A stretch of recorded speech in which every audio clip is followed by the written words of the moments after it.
My family kicked me out on my birthday, then returned to take over my new house. So my 18th birthday should have been a milestone, right? But instead of a celebration, I got the boot. Literally. My family kicked me out. No warning, no discussion. Just Alana, you're 18 now. You need to be on your own. And that was it. The shock didn't wear off until I found myself hauling my few belongings in a duffel bag with nowhere to go. Couch surfing became my new norm, moving from one friend's place to another, trying not to overstay my welcome anywhere. But friends can only help so much, and soon I was sleeping in my car, the back seat my makeshift bed. One night, I tried reaching out to my family for help, thinking maybe they'd come around. I called my brother Trevor, but the conversation went south real quick. Hey, can I crash at your place for a while? Just until I find something stable. The laughter that came through the phone was like a slap. Come on, Alana, pull yourself together. You're like a homeless bum now. His wife Candace chimed in, her voice dripping with mockery. Yeah, Alana, maybe try not being a loser. Hanging up, I felt the sting of their words. They weren't just indifferent. They were enjoying this. The realization hit hard. I was completely on my own. In the following weeks, I bounced from one temporary solution to another, but the harsh reality of homelessness was relentless. Finding a safe place to sleep, dealing with hunger, the constant uncertainty, it wore me down. Yet amidst this chaos, a spark of determination kept me pushing forward. I wasn't going to let their disdain define my life. I managed to scrape together enough for a gym membership, my ticket to regular showers, and kept applying for jobs until I landed one at a department store. It wasn't much, but it was a start. A start that meant showing up on time no matter where I had slept the night before, and saving every penny that didn't go to basic survival.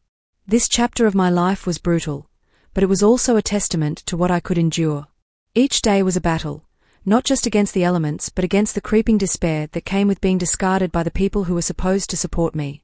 Yet here I was, surviving, driven by the need to prove not just to them but to myself that I was worth something, that I could make it on my own. Landing that department store job felt like a breakthrough. It wasn't glamorous or well-paying, but it was a paycheck, a way to claw back some stability. I scrimped and saved, skipped meals when I had to, just so I could gather enough for a deposit on an apartment I'd share with a roommate. For a few months, life started to look like something normal, or at least my version of it. My roommate, a quiet guy named Austin, and I would split bills, and I'd finally sleep under solid roof, cook meals in a real kitchen. It was like a small patch of paradise after months of uncertainty. But just as I was finding my footing, the world shifted. The pandemic hit. Businesses shuttered, and like dominoes, my little setup collapsed. The department store closed, and soon after, Austin lost his job at the restaurant where he worked. We couldn't make rent, and before I knew it, I was back to square one. No home, no job, back to living in my SUV. This time, I rigged up a small camping setup in the back. It was cramped and cold, but it was mine. I had a sleeping bag, a portable cooler, and enough determination to fill a stadium. Thinking maybe family ties meant something after all, I reached out to my family, hoping at least for a place to park and stay safe. I remember calling my mom, my voice tight with a mix of hope and desperation. Mom, can I park my car in the driveway? Just for a while, till I figure things out. The pause on the other end was heavy, then her voice came through, cool and distant. Alana, we need to be practical here. If you want to park here, you need to pay rent. And not just any rent, market rate. Market rate. For parking in their driveway. It was absurd, and yet there was no negotiation, no familial warmth. Just cold, hard business. Seriously? I'm struggling here, and that's your answer. That's the way it has to be, Alana. We all have our burdens. I hung up, the sting of rejection sharper because it came wrapped in a pretense of practicality. So I stayed in my SUV, parked in the far corners of shopping center parking lots, using public restrooms and keeping out of sight. Days blurred into nights, and every sunrise was a reminder of my situation, rootless but not hopeless. At that point, survival wasn't just about finding food or keeping warm. It was about keeping my dignity, maintaining my will to push through. I refused to break, refused to go back to them hat in hand only to be turned away again. So I focused on what I could control, applying for any job that came up, keeping the SUV clean and organized, and holding on to the belief that this wasn't the end of my story, just a tough chapter. Living out of my SUV, every day was about survival, but I kept pushing, sending out resumes to every job posting I could find. Finally, a break came, a warehouse job in a neighboring city. It wasn't close, it wasn't easy, but it was a chance, and that's all I needed. I drove my SUV to the new job, heart pounding with a mix of nerves and excitement. The work was tough, long hours on my feet, moving boxes, managing shipments, but it was work, and it was mine. I asked my new boss, a gruff but fair woman named Ms. Brennan, if I could park my SUV in the company lot. Just a temporary arrangement until I get on my feet, I explained. You planning to stay around, Alana? She asked, eyeing me thoughtfully. Absolutely. I'm here to work, I replied, determination clear in my voice. Ms. Brennan nodded slowly, then agreed. All right, you can plug into our power outlet. Just make sure you're not in anyone's way. That small concession, that minimal hookup for power, was everything. It allowed me to live with a bit of dignity, to have lights at night and charge my phone, to heat up simple meals. I threw myself into the work, arriving early, staying late, and always volunteering for extra shifts. My efforts didn't go unnoticed. 6 months in, Ms. Brennan called me into her office. Alana, I've seen your work ethic. It's impressive. How would you feel about moving up to a team lead position? The promotion was a lifeline. It came with a raise, a real, significant raise. Suddenly, things weren't just about surviving. They were about building something. I saved every extra dollar, cut back on everything but the essentials, and started looking for something more permanent than the back of an SUV. A year later, I had enough for a down payment on a small townhouse. It wasn't a mansion, but it was real. It was mine. A 3-bedroom place in a quiet neighborhood, a community that knew nothing of my past troubles. When I got the keys, the weight of the past years seemed to lift. I stood in the empty living room of my new home, a place to call all mine, a testament to every tough day I'd endured. It was more than just a structure. It was a sign that I had turned things around, that I had built a life from the ashes of rejection and hardship. Proud and a bit overwhelmed, I shared the news on social media, a post showing me with the keys in front of my new townhouse. From living in my SUV to this. Never give up, I wrote. Little did I know that post would bring my past crashing back into my life, challenging the peace I had worked so hard to create. The buzz from the social media post about my new home was still warm when the past decided to make an unceremonious return. I was in the midst of unpacking a box of dishes, a coffee mug in my hands, when a knock rattled my front door. Expecting maybe a new neighbor or a delivery, I opened it only to find Trevor and his family standing there, smiles too wide, eyes scanning past me into the house. Hey, Alana. Saw your post. Nice place you got here, Trevor said, stepping inside without an invitation. Candace and their 2 kids followed, their expressions hungry as they looked around, touching my furniture, opening closet doors. Trevor, what are you doing here? I managed, my grip tightening on the mug. Well, we were thinking, Trevor started, his tone too casual. Since you've got all this space and just you living here, why don't we move in? You won't even notice us. We'll take the master bedroom, the kids can have the other 2 rooms, and you can stay in your SUV. It's what you're used to, right? I stared, disbelief and anger mingling. What? No, Trevor. This is my home.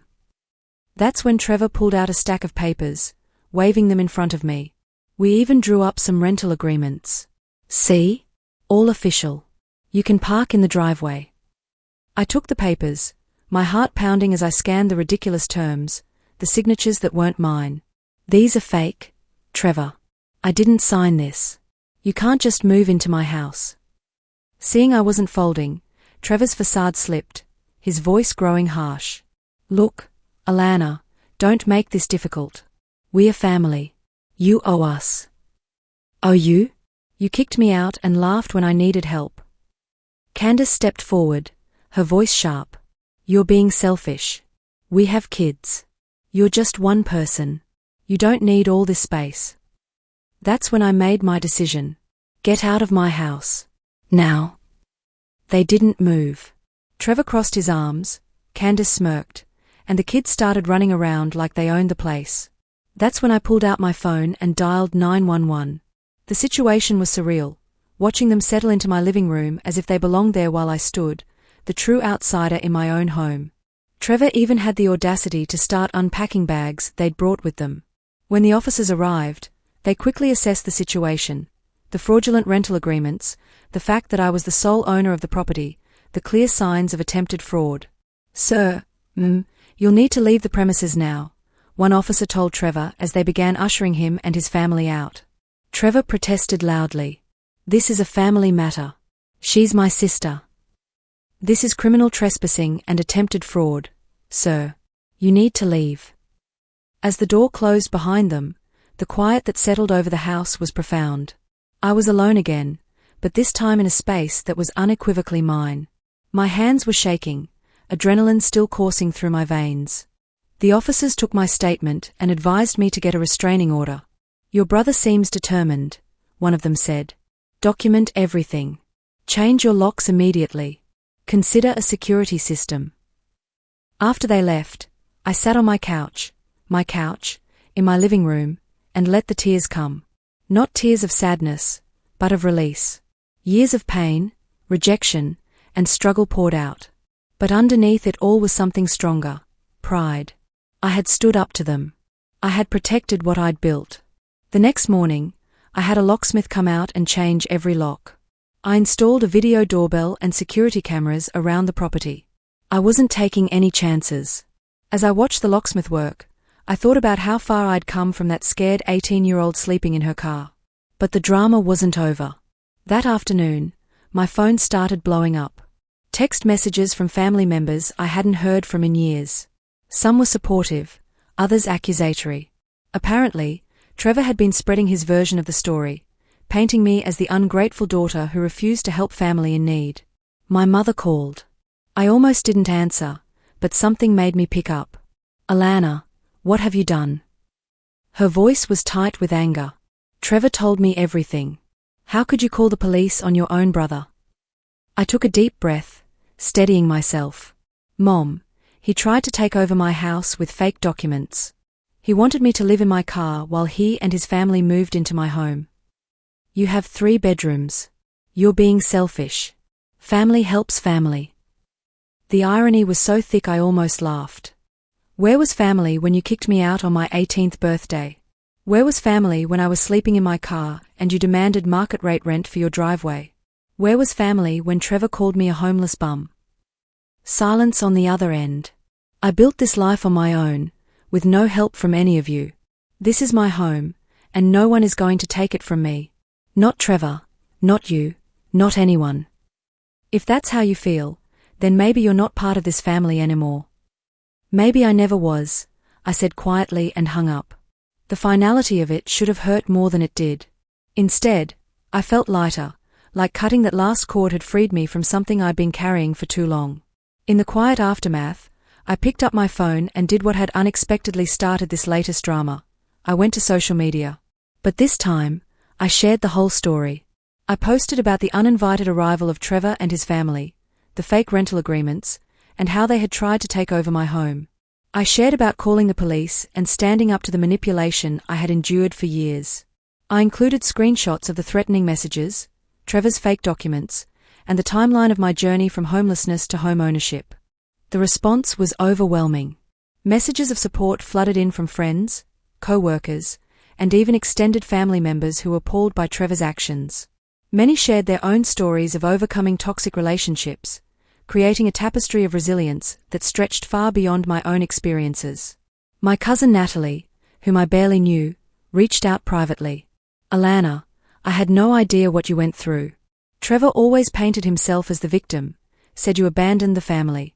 I'm so sorry we didn't reach out sooner. What you've accomplished is incredible." Other relatives came forward with their own stories of mistreatment by my immediate family. Apparently, Trevor had a pattern of borrowing money and never paying it back, of manipulating family members for his own gain. My parents had enabled it for years, always making excuses. The backlash against my immediate family was swift and severe. Relatives who had stood by silently during my years of struggle now condemned their actions, leading to a social isolation that was both ironic and fitting. Trevor and my parents found themselves pushed to the margins of family gatherings and group chats, the consequence of years of indifference and cruelty finally catching up to them. In that sea of support and shared stories, I found a sense of community I had never experienced before. People reached out offering friendship, mentorship, job opportunities. Ms. Brennan from the warehouse sent me a message. "Proud of you, Alana. You've always been a fighter. Keep it up." It solidified my decision to cut ties completely with Trevor and the rest of my immediate family. I blocked their numbers and their social media accounts, severing the last threads of a connection that had brought nothing but pain. I filed for a restraining order, which was granted based on the attempted fraud and harassment. Trevor tried one more time to reach me through a mutual acquaintance, claiming he needed money for his kids. The message was manipulative, designed to make me feel guilty. But I had learned my lesson. I politely told the acquaintance that I couldn't help and asked them not to pass along any more messages. As I stood in my living room, the late afternoon sun casting long shadows across the floor, I felt a profound sense of peace. My journey from the harsh rejection of my 18th birthday to this moment had been filled with challenges, but each one had taught me about my own strength and resilience. I had learned to trust in my ability to survive, to thrive, and to build a life that was not defined by the expectations or manipulations of others. The walls around me weren't just drywall and paint. They were proof that I could create something beautiful from nothing, that I could take the worst circumstances and transform them into triumph. Looking forward, I saw a future rich with possibility. I was free from the chains of familial expectation, free to explore what happiness meant on my own terms. I had started taking evening classes at the local community college, working toward a business degree. Ms. Brennan had hinted at a management position opening up, and I was determined to earn it. I had also started volunteering at a local shelter, helping other young people who found themselves in situations like I once was. Sharing my story, offering practical advice, being the support system I never had, it gave me purpose beyond just my own success. There were dreams to chase, places to see, and a sense of self that was no longer tied to those who could not appreciate it. I had plans to travel, to eventually buy a bigger house, maybe even start my own business someday. But more than any material goal, I had peace. True, hard-won peace. As the sun set, casting my home into a warm golden light, I knew I was exactly where I needed to be, firmly in the driver's seat of my life, ready for whatever came next. With every challenge I had faced, I had built a foundation of independence and self-respect that no one could undermine. Here in my own space, surrounded by the community I had built and the peace I had fought so hard to attain, I was truly home. Not because of the walls around me, but because I had finally found home within myself. As Alana's journey concludes, I want to pose a thought-provoking question to all of you. Is it always necessary to maintain family ties, regardless of the toxicity they might bring into your life? Or is it sometimes healthier to cut them off completely? This question dives deep into the complexity of family relationships and personal well-being. Please share your thoughts, experiences, or advice in the comments below. Your insights not only help build our community, but also support others who might be in similar situations. If you found Alana's story moving, or if it resonated with you in any way, please give this video a like and consider subscribing to the channel for more stories that challenge, inspire, and entertain. Your support helps us continue to bring these narratives to light. Thank you for watching, and I look forward to reading your comments.